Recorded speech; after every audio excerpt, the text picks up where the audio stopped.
Pakistan align news के bureau chief कसूर Chaudhary Mohammad Akram Hanif align की रिपोर्ट के मुताबिक ASI अकरम शहीद की नमाज जनाजा डिस्ट्रिक्ट पुलिस लाइन कसूर में अदा कर दी गई। कंगनपुर के नवाब फतोकी में डाकुओं की फायरिंग में शहीद होने वाले assistant sub inspector Mohammad Akram की नमाज जनाजा कसूर पुलिस लाइन में अदा कर दी गई।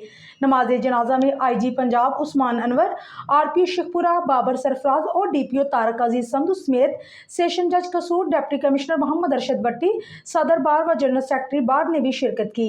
IG पंजाब ने शहीद की मैयत को कंधा दिया, जबकि पुलिस के चाको चबंद दस्ते ने शहीद को सलामी पेश की।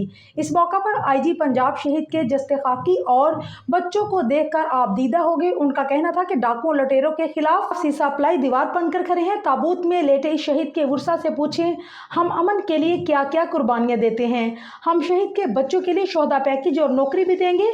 DPO तारक अजीज संधू और उनकी टीम ने ऑफिसर की शहादत के बाद डाकू को जहन्नम में वासिल किया, जिन्हें हम शाबाश देते हैं।